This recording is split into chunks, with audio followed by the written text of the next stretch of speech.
So I first came across the issue of human trafficking while I was a graduate student at NYU in microfinance, and the research brought me to some of the poorest villages in Cambodia, where we would have to take a car, a moped, and trek through muck with leech-infested muck to get to the village, where eventually I surveyed a single father with 7 children who proceeded to, after we surveyed him, found out he had 1 bowl of rice to eat per day for each child, lost his wife to malaria because there was no health clinic, and was so desperate that after we surveyed him, he offered my male colleague his youngest daughter in broken English. In desperation, I saw he had no assets, he lived in a hut, had no running water or electricity, and I thought to myself, he really didn't want to offer my male colleague his daughter, but it was out of desperation and out of even perhaps a hope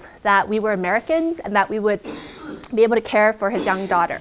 So that opened my eyes to the reality of human trafficking, and from that point forward, I decided to dedicate my life in researching the issue and volunteering and seeing what could be done to eradicate human trafficking. And across the board, I discovered that human trafficking is perpetuated by poverty and people that are desperate without any self-agency. And so it's hard to believe that there are 46 million people in slavery today, and it's a $150 billion industry. That's approximately the GDP of Hungary, twice the GDP size of Guatemala as well. And people across the board, like the father who offered his daughter to my colleague, are desperate without any real means to provide for their children. And out of that desperation, traffickers really exploit. They go into these communities not just for sex slavery, but also for labor. 70% of human trafficking is attributed to labor. So it's in the cotton we wear, it's in the chocolate we eat, it's in the coffee we drink. Every person has some touch point with slavery. And at the same time, multinationals, as you can see, Walmart with $500 billion in revenue, compared to a country like Cambodia, where Nomi, the girl who my co-founder and I named Nomi Network after, 8 years old when she was sold, has a GDP of $22 billion. So multinationals really have a powerful hand in shaping their supply chain overseas and really making sure that communities in Cambodia benefit, communities in India, communities in Egypt, communities where they have some touch point with the local economy can really not just benefit, but people that are in essence children would not be enslaved. And it's really heartbreaking to me to know that at this moment in time, 46 million, it's more than the transatlantic slave trade. I was just in Ghana 5 years ago, and I was at a slave castle where slaves were shipped across to the Americas from Ghana. And just the stench of slavery, walking through the horror of these cells that were no bigger than this room, packed with 500 people. Sadly, that's the same situation that we're dealing with today.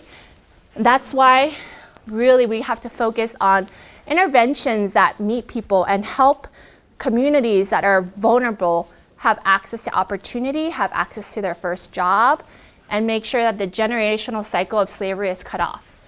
So Nomi Network, we connect the last mile population of people, meaning women and children that do not have access to water, electricity, to their first job.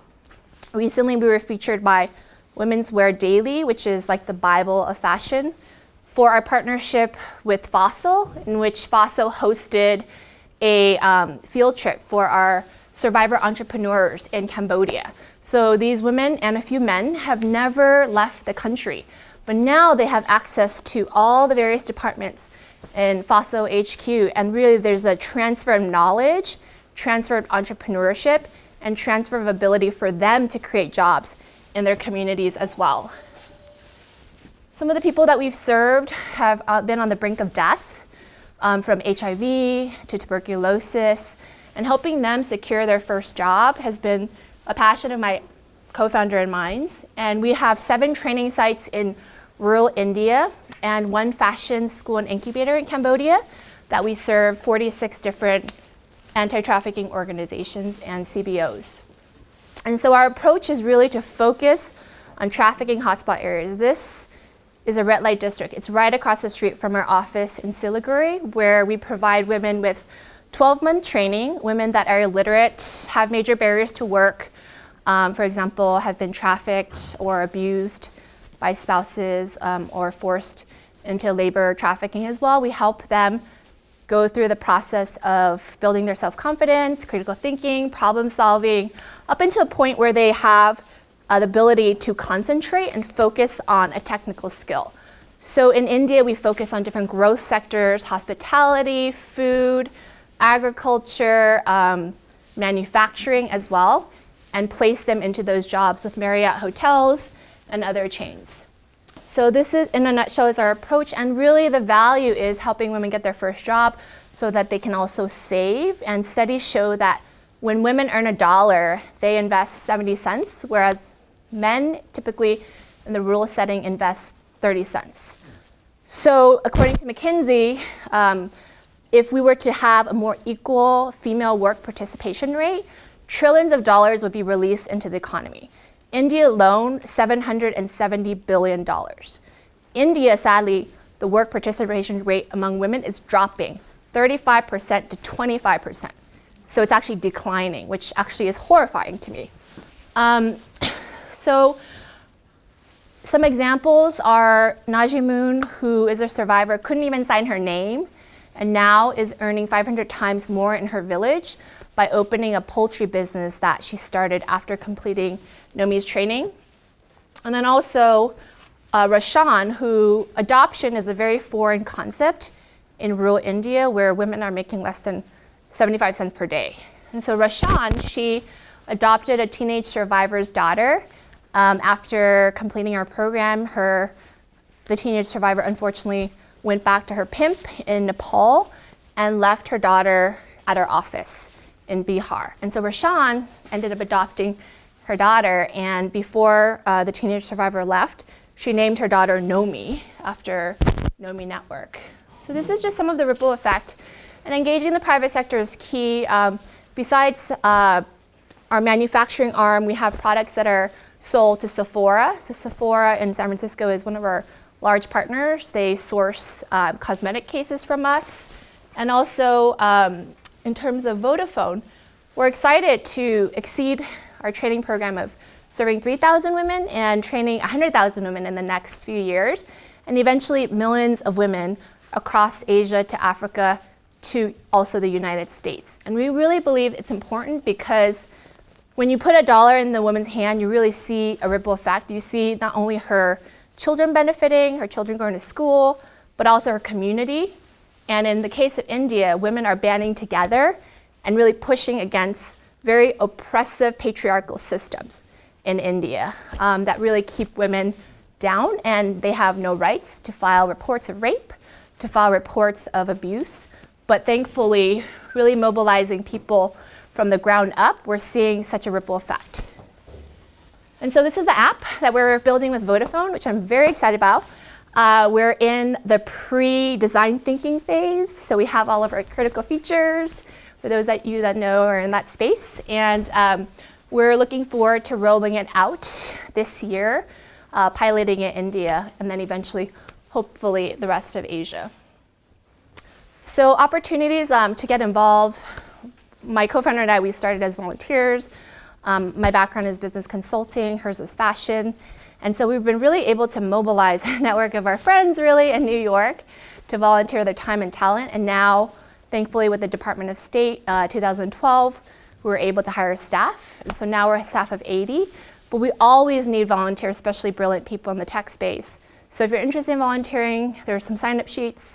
And also opportunities to sponsor a woman through our program for $100, 18 months. We can get a woman like the woman that you saw in the video through our program. So we're really excited about that. I'm going to pass it over to Supei, who's going to share a little bit about her fashion background and also take 3 minutes to talk about our curriculum. Well, again, Richard and Nancy, Thank you so much for luring these beautiful people and a super ultra brilliant mind, and then keep them here to listen to the whole human trafficking issue, right? But beside the serious note aside, yes, I spent about 12 years in fashion. And then it actually happened around 2008, the whole crash, right? And it was really cool to be fashion, but I have to admit, right before the whole crash, as I transitioned into the whole Nomi, I had 2 years kind of start thinking if this is really the right track. And I mean, it was cool, it was glamorous because I was with Saks Avenue, all the designers, but I think there's a little tug in my heart, kind of like, where is this going? You know, I mean, besides go shopping, is it more than just spend the paycheck I get. So, and then 2008 was actually a really interesting transition as I was transitioning into a different job and I kind of have this opportunity came up. So I say, okay, let me take a look to see what this whole trafficking issue is about. And I'm going to be honest with you, I did not hear anything about it, did not know anything about it. I was pretty clueless. So went there for, I think the first trip was just about 3 months. Needless to say, it was a pretty eye-opening experience, not knowing. And this is where, Peter, I'm going to say thank you for starting with the conversation us not knowing the answers. Yes, we have all the tools, which, as Diana mentioned, but it's still a very interesting question is how do you solve a problem that is bigger than yourself, right? So when I went there, the first 3 months is like, it was so overwhelming. I honestly, I mean, I know fashion. What do I really know about whole trafficking issue? It took some time for me to have to process that.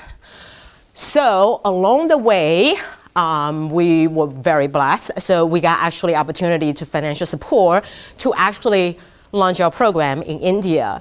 But before that, I struggle literally with working with development sectors because most people work in the development sector, you just look at them as like, oh, they are so nice. They are so good-hearted people, right? Yeah, but it doesn't get paid that much. You know, we want to make money. I get it. So most of the brilliant minds are not in the development sectors because it's driven by heart. So, but as I actually stay there and then learn those things and then deal with those people, and I fundamentally have to ask myself a question because I actually came from private sector. I'm very logical. So, and I was just like, wait, this certain thing I'm questioning how the development sector is working, right? So this is really how our curriculum came about is that, okay, so if I can kind of think a solution, forecast the end result I wanted it like private sector does, then how can I create the steps, provide the tool to solve the problem? So I was like, I'm ready. So I went to India thinking, okay, I got at least like, I don't know, maybe 45%. You know, I was a little humble, right? So I got there. Oh gosh, I will have to say, if you ask me to do that again now, I wouldn't do it. Because I was just foolish. I was naive. I went there, I was like, I got this curriculum. This lady's are ready. And I got there. Can I be honest with you? Okay, so I teach them how to stitch. That's an easy concept. You just get a needle and you stitch a straight line. But okay, of course, it's probably better if you work on a table. So one thing I asked the woman to say, okay, let's just have a table, and at least I'm smart about, I don't ask them to sit on the chair, right? So you can sit on the floor and do on the table. But I also remember Samtolia, oh my God, lovely, lovely in heart. So she looked at the table and she tried that, and next thing you know, I turn around and turn back, she was squatting on the table. And I was doing this, and her toe would be on the fabric and while she's stitching it up, and I was just like, okay, what I was thinking might not work. Okay, so anyway, long story short, so this is what I learned, right? I learned in order to work on the development sector, and I need to change my mindset a little bit, but I think we can also create a way to make that work a little better. And I think that's ultimately what Nomi has done in the last 7-8 years. We have an app, absolutely.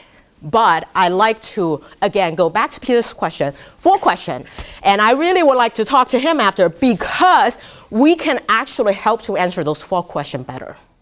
Because equality, you're looking at this room, you're thinking you are only compared to the people next to you. But I live in Cambodia and I was in India, what you just saw, for 2 years. You got to look outside of this room, far beyond. But we have a creative model for you to connect that, to make that happen. How do you know that? How do you know the woman who's still squatting on the table to do that? But equality has to start from there. We got to start thinking from that way. Not just in this room. It's great. You're comparing, oh, she's making more money. But how about the people around the world? And before you know it, because they're definitely producing. They're producing 7 kids. All right, before you know it, China is no longer just a problem. It's a whole entire India and Cambodia. Cambodia is a ratio of 5 kids per person, right? 65% of population is under 35 years old. So they are producing, and they love to get married. So anyway, so I know my time is up, so ponder on it. So I'm challenging you guys. So the question is, besides be part of what we are doing, how are you thinking ahead of time using technology to think 20 and 30 years? And so sustainability, not just in this room, in this country, but truly at the global level. Okay, thanks.